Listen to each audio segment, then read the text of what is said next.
Israel's ambassador to the United Nations, they never miss an opportunity to cry victim and make everything about the state of Israel.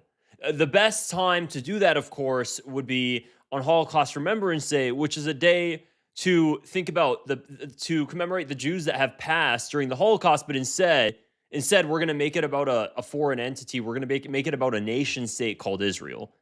So instead of actually, mourning would have been the word, mourning the loss of life during the Holocaust, instead they're going to redirect it all and they're going to make it about Israel. That's what they always want to do. They're going to use anti-Semitism and then, use that as a crux to talk about Israel. That's always what they want to do.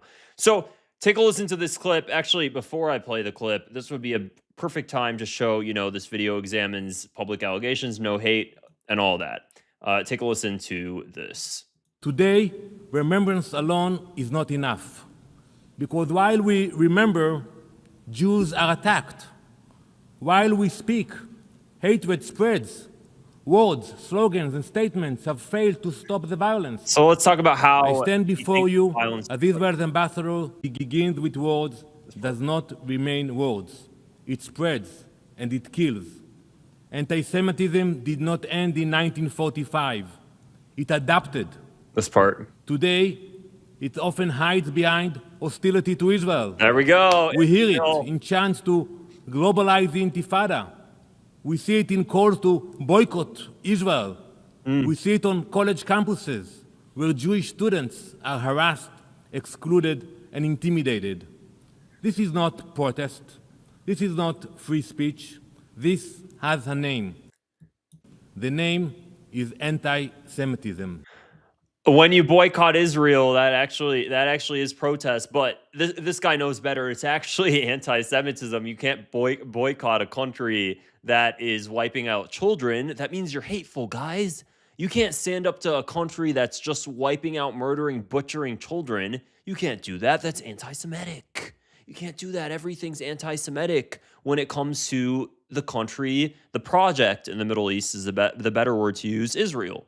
So that's going to be the thing. However, we know that Israeli officials are not, are pretty commonly used to crying out victim at the United Nations. I mean, last year, one of them brought a paper shredder on stage, a little manual paper shredder, and started shredding the UN Charter and then blaming the people watching for shredding the charter. This is kind of what Israel loves to do. They love to blame people for something that they're doing right in front of your face. So let me pull up this video too. You guys might remember this clip here where he's just, directly, there it is, shredding the UN charter. So there we go.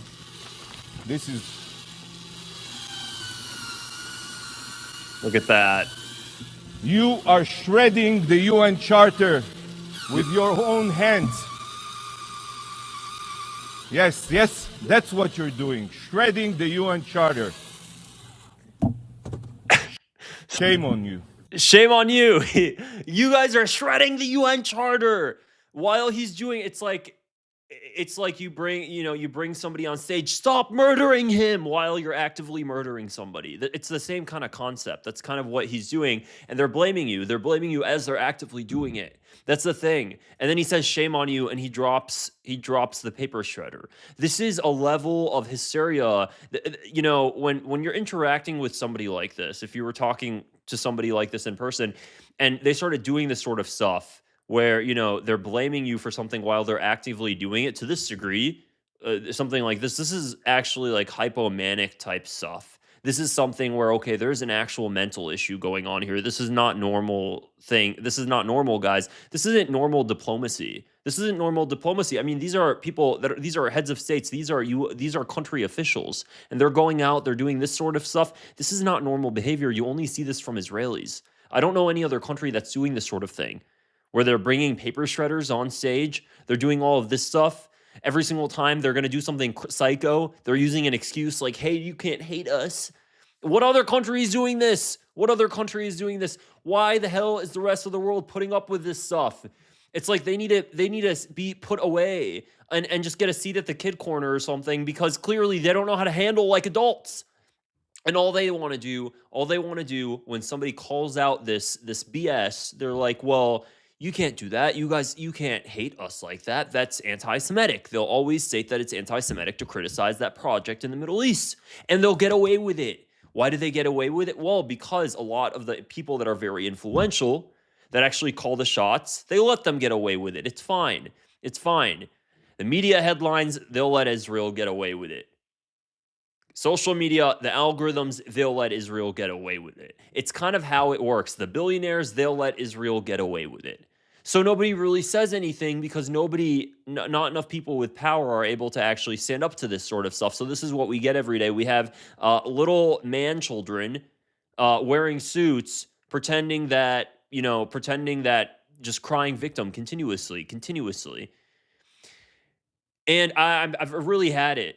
So today's Holocaust Remembrance Day, and while this is happening, just today as well, Israeli settlers went on a pogrom in the occupied West Bank.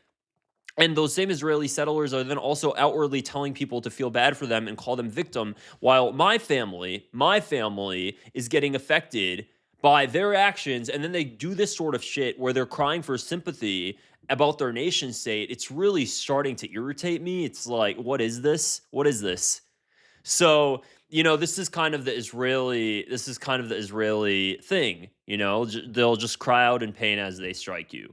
That's kind of how Israel's been operating for all this time. Just like when they put out lies in the media, the 40 beheaded babies, everything else, they love to just put out these lies and people eat it up and not realizing that everything that they say about Palestinians is what they're actually doing. Everything, the mass graves, the skin banks, truly every single thing that Israel blames on Palestinians, Israel's doing it itself.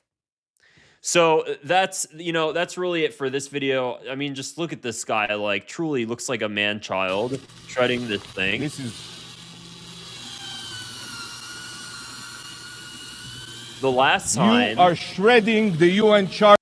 The last time, for those who don't know, back in the 1970s, Libya was at the United Nations, and Libya gave a warning to the United States and Europe. Libya told them, and I wish I had the New York Times clipping of this. I previously saw it. I should have saved it. Libya told Europe and the United States at the time, I believe it was 1972. Don't quote me on that, though. And the Libyan ambassador to the UN said, Europe, United States, what are you guys doing? Israel is actively working to debase you guys. Basically stating that if you guys keep supporting Israel, Israel is going to try to debase you guys, basically, weaken Europe and the United States so that way it could be on top. That's what that's what Libya's ambassador to the United Nations said. Immediately got straight condemnation from the Israelis, stating that the statement was anti-Semitic. This was, I think the article headline is "Fiery Words Thrown at UN," something along those lines.